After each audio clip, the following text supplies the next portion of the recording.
মুহতারাম মুসল্লিয়ান ইকরাম, আমরা এই কথা নিশ্চিতভাবে জানি, একদিন আমাদের সবাইকেই এই পৃথিবীর মায়া ছেড়ে বিদায় নিতে হবে। এবং এই কথাও জানি, মৃত্যুর পর মানুষের আমলের সকল দরজাগুলো বন্ধ হয়ে যায়। তখন আর কোনো আমল করার সুযোগ থাকে না। মৃত্যুর পরেই তার দুনিয়ায় কর্মফল ভোগ করার আয়োজন শুরু হয়। মৃত্যুর পরে কোনো আমল করার তো সুযোগ থাকেই না, সাথে সাথে সে দুনিয়াতে যে কাজগুলো করেছিল, যা যা করেছিল, তার কর্মফল ভোগ করার আয়োজন শুরু হয়। তবে আল্লাহ রাব্বুল আলামিন বড়ই মেহেরবান, বড় দয়ালু, ওয়া হুয়া আরহামুর রাহিমিন, যার কারণে আল্লাহ তাআলা মুমিন মুসলমানদেরকে তার জীবদ্দশায় এমন কিছু আমল করার সুযোগ দিয়েছেন যে আমলগুলোর সব সে দুনিয়া থেকে বিদায় নেওয়ার পরেও কবরে শুয়ে পাইতে থাকবে। বলেন সুবহানাল্লাহ। এটা আল্লাহ তাআলার বড় মেহেরবানি, অনুগ্রহ। সাধারণ নিয়ম হলো মৃত্যুর পরে সে কোনো আমলও করতে পারবে না, বাকি দুনিয়ার কর্মফল তাকে ভোগ করতে হবে, এটাই সাধারণ নিয়ম। কিন্তু আল্লাহ তাআলা বুদ্ধিমান মুমিন মুসলমানের জন্য কিছু আমল রেখেছেন, তারা যদি তাদের জীবদ্দশায় এই আমলগুলো করে যায়, সে কবরে শুয়ে ওই আমলগুলোর সব পাইতে থাকবে। এর মধ্যে এক নাম্বার আমল, হাদিসে বাকি রাসূলুল্লাহ সাল্লাল্লাহু আলাইহি ওয়াসাল্লাম বলেন, মান আল্লামা ইলমান, এক নম্বর, কেউ যদি কাউকে ইলমে দ্বীন শিক্ষা দেয়। ইলমে দ্বীন কাকে বলা হয়? ইলমে দ্বীন বলা হয় আল্লাহ তাআলা মানব জাতির হেদায়েতের উদ্দেশ্যে যুগে যুগে অসংখ্য অগণিত নবী রাসূল প্রেরণ করেছেন। কেউ কেউ বলেছেন 1,24,000, কেউ বলেছেন 2,24,000। এই সবাইকেই মানুষকে আল্লাহমুখী করার, মানুষকে আখিরাতমুখী করার জন্য পাঠিয়েছিলেন। এবং সকল নবী রাসূলগণকে সর্বমোট 104টি আসমানি গ্রন্থ দিয়েছেন।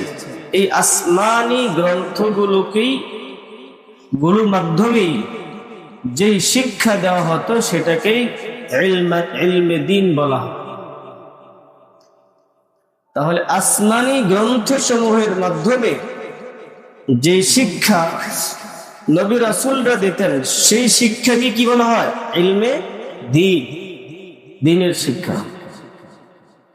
রাসূলুল্লাহ সাল্লাল্লাহু আলাইহি ওয়াসাল্লাম বলেন, মান আল্লামা ইলমান, কেউ যদি কাউকে ইলমে দ্বীন শিক্ষা দেয়, দ্বীনের জ্ঞান শিক্ষা দেয়, ইসলামিক জ্ঞান শিক্ষা দেয়, যাকে সে শিক্ষা দিল,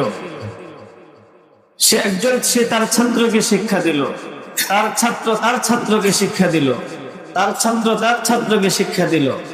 এইভাবে এই ধারাবাহিকতা যতদিন থাকবে এবং সে তার যে ছাত্রকে ইলমে দ্বীন শিক্ষা দিল, কোরআন হাদিসের জ্ঞান শিক্ষা দিল, এই শিক্ষাতে তার ছাত্র আমল করেছে বা অন্য কেউ আমল করেছে, এই শিক্ষা পেয়ে যারাই আমল করেছে তার সকলের আমলের একটা সব সে পাইতে থাকবে। বলেন সুবহানাল্লাহ। এই জন্য আল্লাহ নবী সাল্লাল্লাহু আলাইহি ওয়াসাল্লাম বলেন, মান আল্লামা ইলমান ফালাহু আজরু মান আমিলা বিহি لا ينقص منه أجرا للعمل রাসূলুল্লাহ সাল্লাল্লাহু আলাইহি ওয়াসাল্লাম বলেন, কেউ কাউকে ইলমে দ্বীন শিক্ষা দিল, কোরআন হাদিসের জ্ঞান শিক্ষা দিল, কাউকে কোরআন শিখাইলো, হাদিস শিখাইলো, নামাজ শিখাইলো বা অন্য কোনো ইসলামের কোনো বিষয় সে শিক্ষা দিল, এই শিক্ষা পেয়ে যে আমলগুলো করবে, আল্লাহ রাব্বুল আলামিন যে আমল করেছে তার আমলের সমপরিমাণ সওয়াব যে শিক্ষা দিয়েছে তাকে দেওয়া হবে। বলেন সুবহানাল্লাহ। তবে এই যে সওয়াবটা দেওয়া হবে শিক্ষককে, সব যে পরিমাণ সব শিক্ষককে দেওয়া হবে, ছাত্রের সবের মধ্যে সামান্য পরিমাণও কম করা হবে না। বলেন সুবহানাল্লাহ। এরকম না, যেহেতু ছাত্র শিক্ষকের কাছ থেকে শিখেছে, সুতরাং ছাত্র পাইতো 100 ভাগ 100 নেকি, এখান থেকে 50 নেকি শিক্ষককে দিয়ে দিছে আর 50 নেকি ছাত্র পাবে না। না, এরকম না। ছাত্র 100 পাবে, সাথে সাথে আল্লাহ তাআলা দয়া করে তার শিক্ষককেও 100 নেকি দিয়ে দেবে। বলেন সুবহানাল্লাহ। এই ধারার জন্য দিন থাকবে।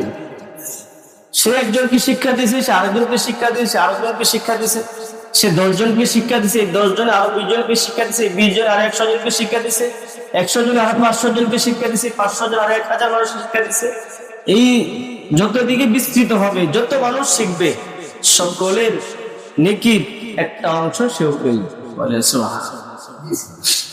সুতরাং আমি হয়তো কোরআন পড়তে পারি নাই, কোরআন শিখতে পারি নাই, অথবা আমি হয়তো হাফেজ হতে পারি নাই, আলেম হতে পারি নাই, আমি তো পারি আমার সন্তান হাফেজ হবে, আলেম হবে, আমার নাতি নাতনি হাফেজ হবে, হাফেজা হবে, দিন শিখবে, এর একটা সব আমরাও পাইতে থাকবো ইনশাআল্লাহ। এটা হলো 1 নাম্বার। মানুষ মারা যাওয়ার পরেও এর ধারাবাহিকতা, এই শিক্ষার ধারাবাহিকতা যতদিন থাকবে ততদিন পর্যন্ত সে কবরে শুয়ে এর সব পাইতে থাকবে। দ্বিতীয় নাম্বার হলো আও আজরান নাহরান, কেউ যদি তার জীবদ্দশায় নদী, নালা, খাল, বিল পানি প্রবাহিত হওয়ার ব্যবস্থা করে যায়, যেখান থেকে মানুষ পানি সেচন করে তার চাষাবাদ করতে পারে, এরকম ভাবে পশু পাখি পান করতে পারে, মানুষ অন্য কোনো ভাবে উপকৃত হতে পারে। এখন তো আমাদের যে অবস্থা, নদী, নালা, খাল, বিলগুলো সব শুকিয়ে গেছে। কারণ কি? যে জিনিস যে উদ্দেশ্যে তৈরি হয় সেটা যদি সেই উদ্দেশ্যে ব্যবহৃত না হয়, আস্তে আস্তে তার কার্যক্ষমতা নষ্ট হয়ে যায়। কথা বলো ঠিক কিনা? যেরকম মনে করেন এই যে রাস্তাটা আছে, এই রাস্তা দিয়ে রাস্তা তৈরি করা হয়েছে, মানুষ যাতায়াত করবে, গাড়ি যাবে, কিন্তু 1 বছরের মধ্যে একটা মানুষ এদিকে যায় নাই, কোনো গাড়িও যায়নি। তাহলে দেখবেন 1 বছর পরে এই রাস্তার মধ্যে গাছটা ছুটে অবস্থা খারাপ হয়ে যাবে। কথা বল ঠিক কিনা? ঠিক এরকম ভাবে নদী, নালা, খাল, বিল গুলো তৈরি হয়েছে পানি প্রবাহিত হওয়ার জন্য। যখন পানির সময় পরিমাণ বন্টন না হবে, অমুক দেশে তমুক দেশে পানি আটকে দিবে। আমাদের দেশে যখন পানি দরকার তখন পানি থাকবে না, যখন পানি নাই তখন পানি দিয়ে ভরপুর করে দিবে, বন্যায় ভাসিয়ে দিবে। বলেন, যখন প্রয়োজন লাগবে না তখন এই খাল কি হয়ে যাবে? শুকনো হয়ে যাবে, জমি হয়ে যাবে, তখন আর এটা কি থাকবে না, স্বাভাবিক খাল।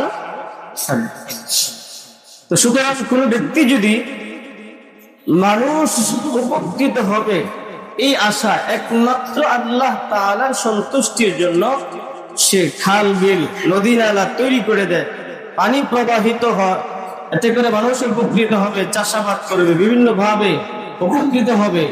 এই জন্য কেউ যদি নদী, নালা, খাল, বিল তৈরি করে দেয়, তাহলে যতদিন পর্যন্ত মানুষ এখান থেকে উপকৃত হতে থাকবে, সে হয়তো দুনিয়া থেকে বিদায় নেবে। মানুষ যতদিন উপকৃত হতে থাকবে ততদিন পর্যন্ত সে কবরে শুয়ে আর সব পাইতে থাকবে। বলেন সুবহানাল্লাহ। এখন তো আমাদের দখলবাজি শুরু হয়েছে। নদী নালা খাল বিল ছিল আপনার অনেক বড় খাল, অনেক বড় নদী, এখন ছোট হইতে হইতে এখন কি গেছে, নদী হয়ে গেছে খাল। আর খাল তো খুঁজেই পাওয়া যায় না। 20 বছর আগে মানুষ এখন যেরকম পানি নিচের থেকে উঠায় মোটর বসিয়া পানি উঠায়, 20 বছর আগে কিন্তু এই সিস্টেম ছিল, ছোট ছিল আপনার দেখতেন খাল ছিল, এই খাল দিয়ে বিল থেকে নদী থেকে পানি আসতো, এই পানি দিয়ে মানুষ কি করতো, চাষাবাদ করতো। কিন্তু এখন আর খাল তো খুঁজে পাওয়া যায় না। আর নদীগুলো যে অনেক বড় বড় নদী ছিল, আপনি দেখেন যত বড় বড় জায়গা আছে, আশুলিয়া বলেন, টঙ্গী বাজার বলেন, ঢাকা বলেন, চট্টগ্রাম বলেন, এরকম বড় বড় যে শহরগুলো আছে, সব শহরের সাথে দেখবেন বড় নদী আছে। কারণ 20 বছর 30 বছর 40 বছর আগে যত মালামাল আনা নেওয়া হইতো সব কিন্তু নদী দিয়েই আনা নেওয়া করা হইতো। কথা বলেন ঠিক কিনা? কিন্তু এখন আপনার এই নদীগুলো দখল করতে করতে করতে দখলবাজরা দখল করতে করতে এখন এগুলো খেয়ে গেছে, নদী এখন খাল হয়ে গেছে। যার কারণে দেখা যায় বৃষ্টির দিনগুলো আসলে পানি ঠিক মতো আসা যাওয়া করতে পারে না, প্রবাহিত হতে পারে না। একটু বৃষ্টি হলে রাস্তাঘাট তলিয়ে যায়, একটু বৃষ্টি হলে বাসা বাড়িতে পানি ঢুকে যায়। কারণ একটাই, সেটা হলো ওই নদী নালা খাল বিলগুলো যেভাবে ছিল, এই পানি প্রবাহিত করার জন্য এটা তৈরি করা হয়েছিল, এটা যদি তার আপন অবস্থায় রাখা হইতো তাহলে এই দুর্যোগ আমাদের পোহাতে হতো। যেখানে আমাদের দরকার ছিল নদী নালা খাল বিলগুলো ঠিক রাখার, তৈরি করে দেওয়া, সেখানে আরো দখলবাজি শুরু হয়েছে। এই জন্য আল্লাহ নবী সাল্লাল্লাহু আলাইহি ওয়াসাল্লাম বলেন, আও আজরান, কেউ যদি দুনিয়া থেকে বিদায় নেওয়ার পর কবরে শুয়ে শুয়ে আর সব পাইতে চায়, সে যেন মানুষের জন্য, মানুষ যেন উপকৃত হতে পারে এর জন্য নদী নালা খাল বিল তৈরি করে দেয়। তৃতীয় নাম্বার হলো আও কাফারা বি'রা। আল্লাহ নবী বলেন আও কাফারা বি'রা, কেউ যদি কূপ তৈরি করে দেয়, কূপ। এখন তো আর কূপের সিস্টেম নাই, এখন হয়ে গেছে আপনার মোটর, টিউবওয়েল। টিউবওয়েলের যুগ প্রায় চলে গেছে। একজন মানুষ আল্লাহ তাআলা তাকে সম্পদ দিছে, সে কি করলো, সে একটা গরিব এলাকায় একটা টিউবওয়েল বসাই দিল, একটা মোটর গেড়ে দিল, মোটরের ব্যবস্থা করে দিল। এখান থেকে যত মানুষ পানি পান করবে, এই পানি দিয়ে যত মানুষ ওযু করবে, নামাজ পড়বে, দেখা যাবে সে কবরে চলে যাবে, কিন্তু এর সব সে পাইতে থাকবে। হাদিসের মধ্যে আসছে, এক ব্যক্তি সে রাস্তা দিয়ে যাচ্ছিল, হঠাৎ তার পিপাসা অনুভব হয়েছে, পাশেই কূপ ছিল, কূপ থেকে সে পানি পান করেছে। পানি পান করার পরে সে দেখতে পেল পাশে একটি কুকুর, সে তৃষ্ণার্ত হয়ে ময়লা খাইতেছে, ময়লা মানে তৃষ্ণা নিবারণের জন্য। লোকটি বুঝতে পারে, সে তার পায়ের মোজা ভিজিয়ে ওই কূপ থেকে পানি উঠিয়ে ওই কুকুরকে পান করাইছে। হাদিসে রাসূল বলে, আল্লাহ তাআলা এই কারণে ওই ব্যক্তির জীবনের সকল গুনাহ মাফ করে দিয়েছেন। বলেন সুবহানাল্লাহ। এই যে আলহামদুলিল্লাহ আমাদের চারবাড়ি মসজিদের পানির ব্যবস্থা সবসময় আছে। মানুষ ইচ্ছা মতো যখন যার যতটুকু প্রয়োজন হয় সে নিচ্ছে, যার যখন প্রয়োজন হয় তার প্রয়োজন পূরণ করতেছে, কোনো সমস্যা নাই। রাসূল বলেছেন, কেউ যদি পানির ব্যবস্থা করে দেয় মানুষের, এবং সেটা যদি আল্লাহ তাআলার সন্তুষ্টির জন্য হয়, একজন মানুষ সে যদি একটা কুকুরের তৃষ্ণা নিবারণ করার কারণে তার জীবনের গুনাহ মাফ হয়, আর মানুষ যদি মানুষের পিপাসা নিবারণ করে, মানুষ যদি মানুষের প্রয়োজন পূরণ করে, মানুষ যদি মানুষের উপকার করে, তাহলে তো আরো বেশি আল্লাহ রাব্বুল আলামিন তার জীবনের গুনাহ মাফ। এই জন্য প্রিয় হাজিরিন, বিশেষ করে আমরা যারা গ্রাম এলাকার অনেক মানুষ আছে যারা একটু ভালো পানি পান করতে পারে, আমাদের শহরেও এরকম অনেক মানুষ আছে। আমাদের আশেপাশে অনেক গরিব মানুষরা বসবাস করে, ভাড়া থাকে। কখনো দেখা যায় মোটরটা নষ্ট হয়ে গেছে, পানি নাই, আরেক বাসায় পানি আছে, গিয়ে যে ভিতরে তালা লাগায় দেয়, পানি দেওয়া যাবে না। কি দেওয়া যাবে না? পানি দেওয়া যাবে না। এত কঠোরতা, এত কঠোরতা। অথচ একজন ব্যক্তি কুকুরের তৃষ্ণা নিবারণ করার কারণে আল্লাহ তাআলা তার গুনাহ মাফ করে দিয়েছেন। আর যেখানে আশরাফুল মাখলুকাত, সর্বশ্রেষ্ঠ জীব মানুষ, তার পানির প্রয়োজন, তখন আমি গেট লাগায় দিই, তালা লাগায় দিই, না পানি দেওয়া যাবে। এটা কখনোই করা যাবে না। উদাহরণ হইতে হবে মানুষের জন্য। আমি লক্ষ লক্ষ কোটি কোটি টাকা খরচ করে 5 তলা 10 তলা বাড়ি করছি, অথচ মানুষ এদিকে যাতায়াত করে আমার বাড়ির সামনে ছোট্ট 5 ওয়াটের লাইট জ্বালাতে পারবে, আমার বিল উঠে যাবে মাসের শেষে। 5 ওয়াটের লাইট যদি আমার বাড়ির সামনে জ্বালা রাখি, রাত্রিবেলায় মানুষ এদিকে যাতায়াত করবে, কোনো সমস্যা তৈরি হবে না। তো প্রিয় হাজিরিন, এই 5 ওয়াটের লাইট জ্বালায় রাখলে মাসের শেষে কত টাকা বিল আসবে? 20 টাকা 30 টাকা আসবে, কত টাকার আসবে? অথচ এরকম অনেক বাড়িওয়ালা আছে, 5 তলা 10 তলার মালিক, কোটি কোটি টাকার মালিক, কোটি টাকা দেশে বাড়ি করছে, অথচ 5 ওয়াটের লাইট জ্বালাতে পারে। মানুষের উপকার হবে শুধু নিজের ঘরে দেখেন কত ধরনের পাহাড়ি ধরনের আয়োজন সে করে রাখছে, লক্ষ লক্ষ টাকা খরচ করে রাখছে, অথচ মানুষের উপকারের জন্য সে 5 টাকা খরচ করতে রাজি। এই জন্য নবী সাল্লাল্লাহু আলাইহি ওয়াসাল্লাম বলেন, কেউ যদি চায় তার মৃত্যুর পরেও সে কবরে সে সব পাইতে, তাহলে 3 নম্বর আমল হলো আও কাফারা বিইরান, সে যেন মানুষের পানি পান করার ব্যবস্থা করে দেয়, টিউবওয়েলের ব্যবস্থা করে দেয়, অথবা মোটরের ব্যবস্থা করে দেয়। এরকম অনেক অসহায় এলাকা আছে, এমন অনেক মসজিদ মাদ্রাসা আছে যাদের পানির তেমন কোনো ব্যবস্থা নাই। সে একটু খোঁজ নিয়ে একটা মোটর কিনে দিল, পানির ব্যবস্থা করে দিল। কত টাকা লাগে? 40,000 50,000 টাকা লাগে। সেই 50,000 টাকার মধ্যে মোটামুটি একটা পানির ব্যবস্থা হয়ে যায়। আল্লাহ তাআলা তৌফিক দান করুন, সকলে বলুন আমিন। 4 নম্বর হলো আও ওয়াসা নাখলান, বৃক্ষরোপণ করা। কি করা? বৃক্ষরোপণ করা। এই বৃক্ষরোপণ করার মধ্যেও আল্লাহ তাআলা সত্তায়ে জারিয়া, সে কবরের শুয়ে শুয়ে সব পাইতে থাকবে। বিশেষ করে আমরা বৃক্ষরোপণ যে করব, ফলদায়ক যে সমস্ত গাছে ফল দেয়, সেই ধরনের গাছ আমরা রোপণ করার চেষ্টা করব। রাসূলুল্লাহ সাল্লাল্লাহু আলাইহি ওয়াসাল্লাম বলেন, কেউ যদি বৃক্ষ রোপণ করে, ফলদায়ক গাছ রোপণ করে এবং সেই গাছ থেকে ফল আসে, কোন ব্যক্তি যদি ফল খায় তাহলেও সে সদকার সওয়াব পাবে। এরকম ভাবে কোন চোর যদি তার গাছ থেকে ফল নিয়ে খেয়ে ফেলে, তাও আল্লাহ তাআলা তাকে সদকা করার সওয়াব দান করবেন।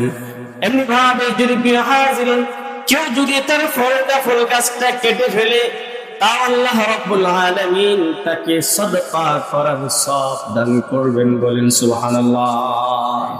আমরা শুধু গাছ কাটতে জানি, গাছ লাগাইতে জানি না। এই যে আপনার আজকে দেখা যায় আপনার সমস্যা তৈরি হয় কিসের কারণে? গাছের মধ্যে আল্লাহ তাআলা এমন এক ক্ষমতা দিয়েছেন, যারা বর্ষাকালে প্রচুর পরিমাণ পানি শোষণ করে রাখে। বর্ষাকালে প্রচুর পরিমাণ পানি শোষণ করে রাখে গাছ, আর এইটা আপনার শীতকালে যখন পানি থাকে না, বৃষ্টি থাকে না, তখন তারা এটা ছড়ায়া দেয়। সুবহানাল্লাহ বলে, বাষ্পের মতো ছড়ায়া দেয়, যার কারণে আমরা সুস্থ থাকতে পারি। এজন্য আমরা যখন সুযোগ হয়, যেখানে সুযোগ হয়, আমরা কি করব? বৃক্ষরোপণ করব। বিশেষ করে আমরা ফলদায়ক গাছ রোপণ করব। মানুষ খাবে, মানুষ নিবে, অথবা পশু পাখি খাবে, যারাই খাবে আমরা কি পাবো? সদকা করার সওয়াব। বড়ই গাছ একটা লাগাইছি, গাছে আমার ঘরের সামনে অমুকের বাচ্চা এসা একটা বড়ই করে নিস, হাই গালি রে গালি, জীবনে খাস নাই বেড়া, বাকির জীবনে দেখোস নাই, মানে যত ধরনের বাজে গালি আছে এই গালিগুলো ব্যবহার করা। অথচ রাসূল সাল্লাল্লাহু আলাইহি ওয়াসাল্লাম বলেন, যদি কোনো চোর কারো গাছের ফল নিয়ে খেয়ে ফেলে, তাও আল্লাহ তাআলা তাকে সদকা করার সওয়াব দান করবেন। বলেন সুবহানাল্লাহ। সুতরাং আমরা যেখানেই পারি, যেখানেই সুযোগ হয়, বেশি পরিমাণে কি করব? বৃক্ষরোপণ।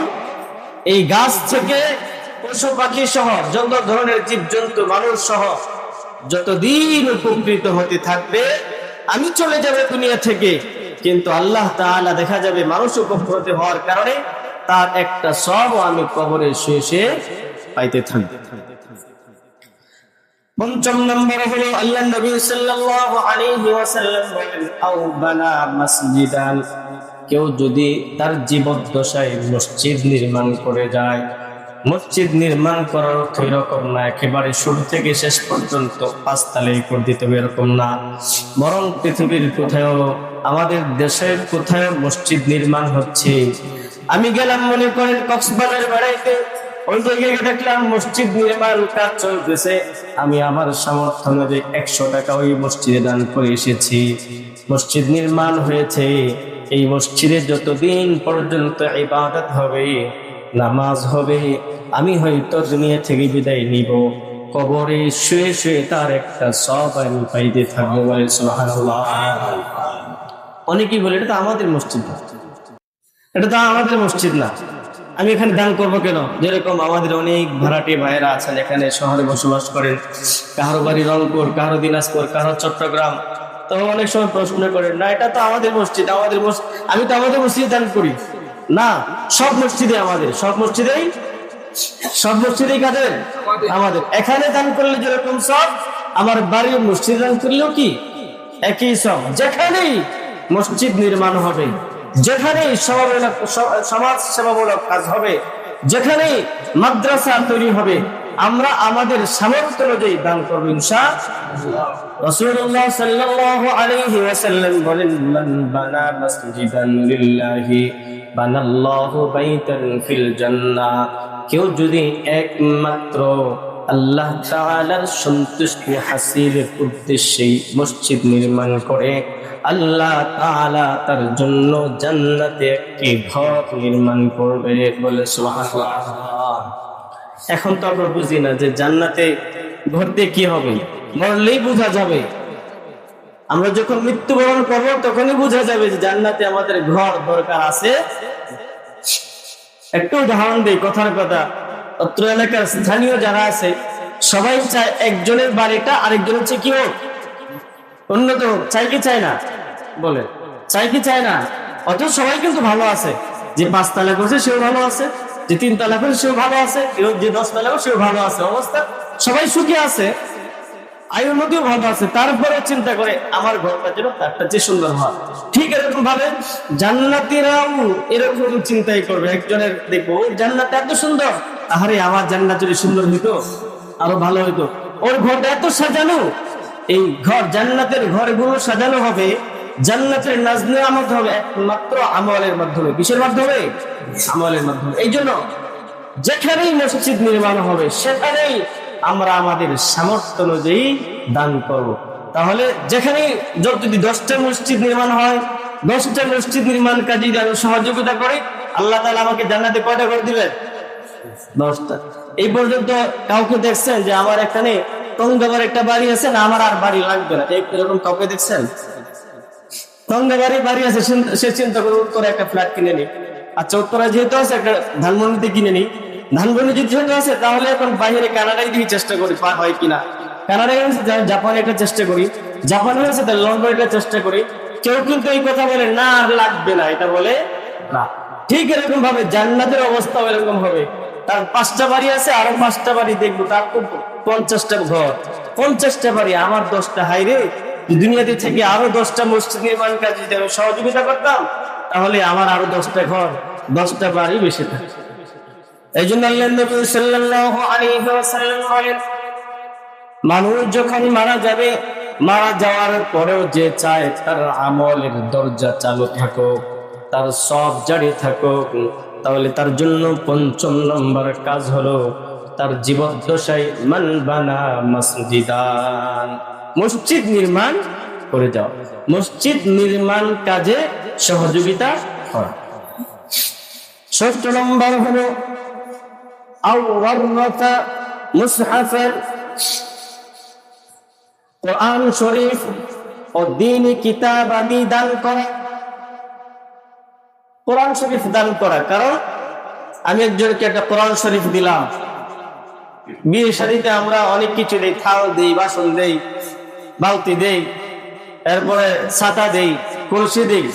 যদি আমি একটা দামি সুন্দর এই 2000 টাকা দিয়ে যে কলসিটা কিনে দিছি, এই 2000 টাকা দিয়ে কলসি কিনে না দিয়ে যদি একটা সুন্দর গুছানো 2000 টাকা দিয়ে একটা কোরআন শরীফ দেই, এই কোরআন শরীফ সে যতদিন পড়বে তেলাওয়াত করবে ততদিন পর্যন্ত আমি সব পাইতে থাকবো। স্বাভাবিকভাবে আমাদের ঘরগুলোতে যে কোরআন শরীফগুলো আছে, এই কোরআন শরীফগুলো নষ্ট হয় না। কি হয় না? দেখা যায় 5 বছর 10 বছর 20 বছর পর্যন্ত আলহামদুলিল্লাহ এখন এমন সুন্দর বাঁধানো কোরআন শরীফ তৈরি হয়েছে যে আপনি দেখা যায় 20 বছর 50 বছর ছেড়বে না।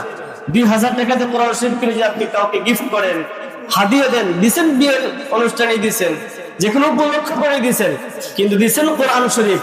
এই কোরআন শরীফ যে সে যতদিন পর্যন্ত তিলাওয়াত করবে, আপনার কলসি পায়া সাদা পায়া সে যে পরিমাণ না খুশি হবে, সুন্দর একটা কোরআন শরীফ পেয়ে তার চেয়ে দ্বিগুণ খুশি হবে। কথা বলা ঠিক কিনা? কারণ আমরা তো সবাই মুসলমান, আমাদের সকলেরই জান্নাতে যাওয়ার কি আছে? আশা। এছাড়াও অনেক মাদ্রাসা আছে যেখানে দিন কিতাবাদি প্রয়োজন হয়। যখন বৎসর শুরু হয় তখন অনেক দিন বাচ্চারা, অনেক এতিম অসহায়রা থাকে, কিতাব কেনার টাকা থাকে না, বই পুস্তক কেনার টাকা থাকে না। আমরা যদি তাদেরকে বই কিতাবাদি কিনে দিই, এগুলো পরে পরে সে যদি আলেম হয়, আলেম হয়ে সে যতদিন নেক আমল করবে, আরেকজনকে দাওয়াত দিবে, আরেকজনকে শিখাবে, তার কথায় হাজার হাজার মানুষ নারাজি হবে যে এতগুলো মানুষ যে নেক আমল করবে, আমি যে কিতাব দিয়েছিলাম 500 টাকা দিয়ে 1000 টাকা দিয়া, এর একটা সব আমি কিয়ামত পর্যন্ত পাইতে থাকবো। বলেন সুবহানাল্লাহ। একজন রাসূল বলেন, আও ওয়ারাসা মুসহাফান, কাউকে কোরআন শরীফ অথবা দ্বীনি কিতাবাদি ইসলামিক বই হাদিয়া দাও। 7 নম্বর হলো আল্লাহ নবী সাল্লাল্লাহু আলাইহি ওয়াসাল্লাম বলেন, আও তাওয়াক্কা ওয়ালাদান ইস্তাগফিরু লাহু বা'দা মাউতিহি, এমন সন্তান রেখে যাওয়া যে সন্তান মা বাবা দুনিয়া থেকে বিদায় নেওয়ার পর সন্তান মা বাবার জন্য আল্লাহ তাআলার কাছে ক্ষমা চাইবে। আমার ছেলে ব্যারিস্টার হয়ে গেছে, লয়ার হয়ে গেছে, জজ, আমার ছেলে বড় কিছু, এই দেশের সেনাবাহিনীর প্রধান, অথবা মনে করেন বর্তমান বিএনপির চেয়ারম্যান কি তারেক রহমান সাহেব, ওনার আম্মার জানাজাটা উনি পড়াইতে পারে নাই। কথা বুঝেন নাই? ওনার আম্মার জানাজাটা উনি পড়াইতে পারে নাই। আমার ছেলে লয়ার হবে, ব্যারিস্টার হবে, ডাক্তার হবে, এমপি হবে, মন্ত্রী হবে, যাই হোক, অন্তত পক্ষে মৃত্যুর সময় আমার ছেলেটা যেন আমার জানাজা পড়াইতে পারে, এতটুকু শিক্ষা দেওয়া একজন অভিভাবক হিসেবে আমার দায়িত্বের মধ্যে পড়ে কি পড়ে না? আমি দুনিয়া থেকে বিদায় নেওয়ার পর আমার সন্তান যেন আমার কাছে আমার জন্য দোয়া করতে পারে। আল্লাহ রাব্বুল আলামিন কোরআনুল কারীমের মধ্যে বলেছেন, রব্বানা গফিরলি, সন্তান দোয়া করবে, রব্বানা গফিরলি ওয়া লিওয়ালিদাইয়া, আল্লাহ আপনি আমাকে মাফ করে দেন, আমার মা বাবাকে মাফ করে দেন। জান্নাতের মধ্যে অনেক নেককার বান্দাদের জান্নাতি মর্যাদা যখন বুলন্দ হবে, উঁচু হবে, জান্নাতে অনেক কিছু সে পাবে, তখন সে আল্লাহ তাআলার কাছে জিজ্ঞাসা করবে, রব্বুল আলামিন, এই যে আমার জান্নাতে এত নাজ নিয়ামত, এত উন্নতি, এত সম্মান, এইগুলো কিসের জন্য?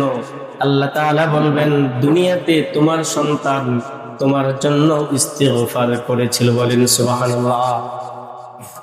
একজন রাসূলুল্লাহ সাল্লাল্লাহু আলাইহি ওয়াসাল্লাম বলেন, আও তারাকা ওয়ালাদান ইস্তাগফিরু লাহু বা'দা মাউতিহি, আমরা কিন্তু একদিন দুনিয়া থেকে অবশ্যই বিদায় নিতেই হবে, নেবই। কিন্তু বুদ্ধিমান ব্যক্তির কাজ হলো সে দুনিয়াতে তার সন্তান ব্যক্তিকে এমন ভাবে গড়ে যাওয়া যাতে করে সে দুনিয়া থেকে বিদায় নেওয়ার পর সন্তানরা সব সময় তার মা বাবার জন্য দোয়া করে, রব্বিরহামহুমা কামা রাব্বায়ানি সগীরা, ওগো রব, আপনি আমার মা বাবার সাথে এমন দয়ার আচরণ করুন যেরকম আমার মা বাবারা, আমরা যখন ছোট ছিলাম কোনো কিছু বলতে পারতাম না, চাইতে পারতাম না, আমাদেরকে দয়া করে, মায়া করে, মহব্বত করে ভালোবেসে বড় করিয়েছে। বলেন সুবহানাল্লাহ। অথচ দেখা যায় আমাদের সন্তানদেরকে দুনিয়া থেকে অনেক কিছু শিক্ষা দেয়, মিনিস্টার বানায়, লয়ার বানায়, জজ বানায়, এমপি মন্ত্রী বানায়, দুনিয়া থেকে অনেক ডিগ্রি শিখায়, অনেক কিছু শিক্ষা দেয়, কিন্তু মৃত্যুর সময় আমার সন্তানরা আমার জানাজাটা পড়াবে সেটাও করে না। জানাজা পড়াবে দূরের কথা, পিছনে দাঁড়িয়ে যে দোয়াটা পড়বে, আল্লাহুম্মা গফির লিহাইয়িনা ওয়া মাইয়িতিনা ওয়া শাহিদিনা ওয়া গায়িবিনা ওয়া সাগীরিনা ওয়া কাবীরিনা ওয়া যাকারিনা ওয়া উনসানা اللهم من أحييته منا فأحيه على الإسلام ومن توفيته منا فتوفه على الإيمان। এই দোয়াটাও শব্দ করে বলতে পারে না, আছে কিনা? এমন সন্তান আছে মা বাবাকে স্মরণ করবে দূরের কথা, বছরের পর বছর হঠাৎ করে মনে পড়েছে আর মাত্র 10 দিন পরে আমার বাবার মৃত্যুবার্ষিকী, আমার মায়ের মৃত্যুবার্ষিকী, সুতরাং এই দিন একটু স্মরণ করলো। আর বছরে একদিনও মা বাবাকে স্মরণ করলো না। বুদ্ধিমান মা বাবা সেই কখনোই হতে পারলো না। বুদ্ধিমান মা বাবা তো সেই তার সন্তানদেরকে এমন ভাবে গড়ে তোলা যাতে করে সেই মরে যাওয়ার পরেই অটোমেটিক তার সন্তানরা তাকে স্মরণ করবে। কথা বলেন ঠিক কিনা? কয়েকজন স্মরণ করে যে আমরা আমাদের সন্তানদেরকে দুনিয়ার দিক থেকে কত কিছু শিখাই, কত বড় বানাই, কত ডিগ্রিদারি করাই, ডাক্তার হয়, ইঞ্জিনিয়ার হয়। এই যে আপনার বৃদ্ধাশ্রম গুলো দেখেন, বৃদ্ধাশ্রম গুলোতে কাদের মা বাবারা বেশি থাকে দেখেন, খোঁজ নিয়ে কাদের? কারণ কি একটা জানেন? সব মা বাবা চাইছিল তার সন্তান ডাক্তার হবে, ইঞ্জিনিয়ার হবে, রেজিস্ট্রার হবে, কিন্তু তার ছেলে ডাক্তার হোক, ইঞ্জিনিয়ার তো লাগবে, লাগবে কি লাগবে না বলেন? ডাক্তারের প্রয়োজন আছে কিনা? ব্যারিস্টারের প্রয়োজন আছে কিনা? এরপরে ইঞ্জিনিয়ারের প্রয়োজন আছে কিনা? অবশ্যই আছে।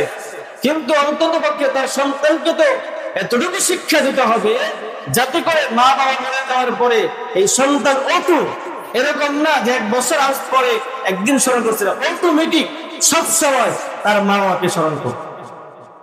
আপনি আপনার সন্তানের পিছনে লাখ লাখ কোটি টাকা খরচ করলেন, আপনি মারা যাবেন জানেন নিশ্চিত, একদিন আপনি মারা গিয়েছেন আপনার সন্তান স্মরণ করলো না, তাহলে কার পিছনে এত টাকা খরচ করলেন? কার জন্য এত কিছু করলেন? কার জন্য এত কিছু রেখে গেলেন যে আপনাকে একটা দিনে স্মরণ করলো না, তার বছরে একদিন স্মরণ করলো, তাও নিজে না আরেকজনকে দিয়া। সন্তানকে এত শিক্ষা দিলেন, এত কিছু করলেন, আপনি মারা গেলেন, আপনাকে সামনে রেখে সে একদিনও করতে পারলো না আল্লাহুম্মা গফির লিহাইয়িনা, আল্লাহ আমার বাবাকে মাফ করে দাও, দোয়াটাও শুকরি করে পারলো না। কি শিখাইলেন তাকে?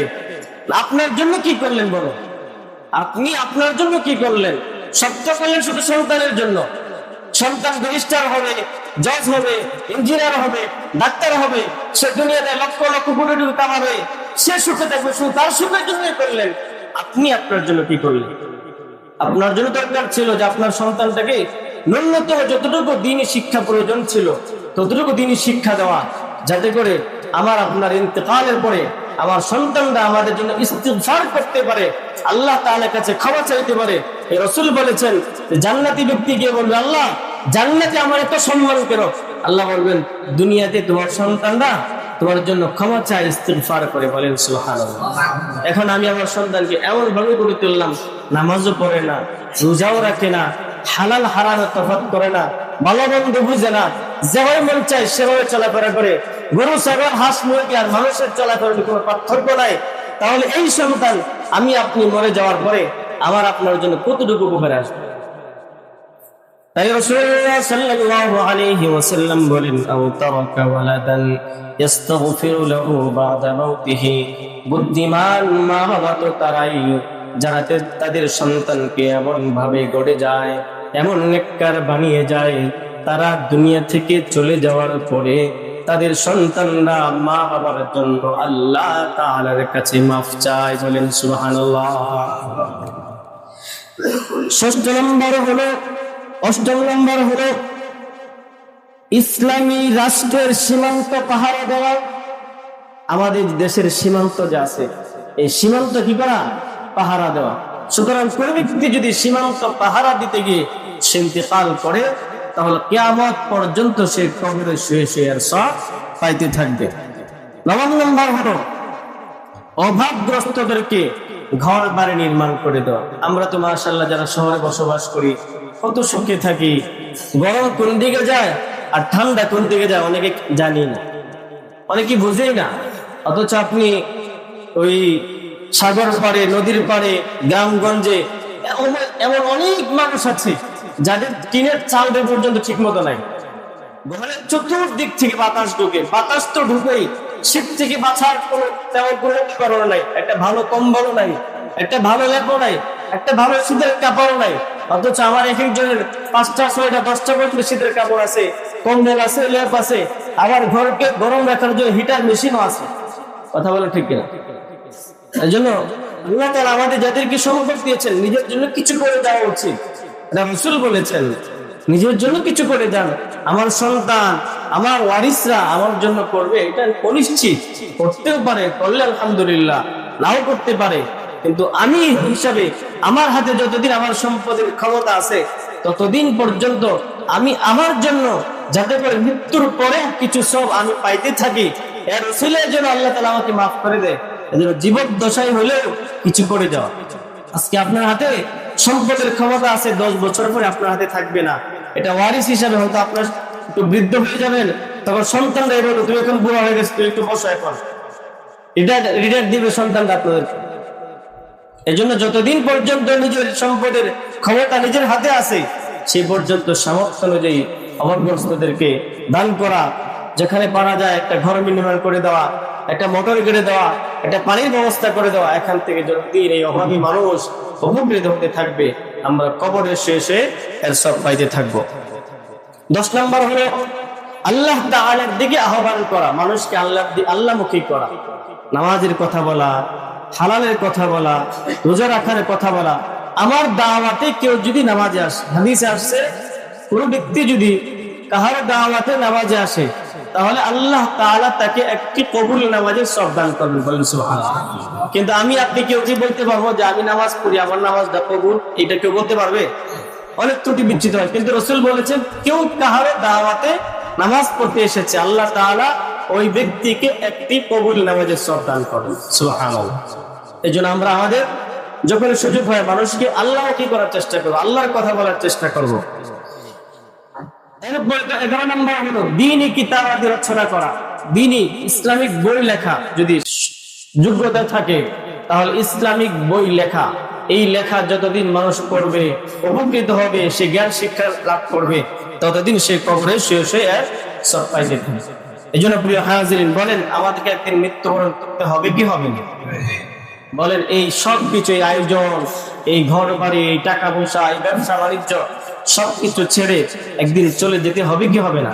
সুতরাং যতদিন আমাদের হাতে এই ক্ষমতা আছে, এই সম্পদ আছে, এই সময়ে আমার আপনার জন্য করণীয় হলো এমন কিছু কাজ আমি করে যাব, নিজের জন্য, সন্তানের জন্য, স্ত্রীর জন্য, আত্মীয় স্বজন, অনেক কিছু করে যেতেই হবে, এটা দায়িত্বের মধ্যে পড়ে। কিন্তু আমি নিজের জন্য তো কিছু করে যাওয়া উচিত, যাতে কবরে যাওয়ার পরে আল্লাহ তাআলা এর মাধ্যমে আমাকে মাফ করে দেন। আল্লাহ তাআলা আমাদেরকে এই আমলগুলো করবার তৌফিক দান করুন, আমিন। ওয়া আখিরু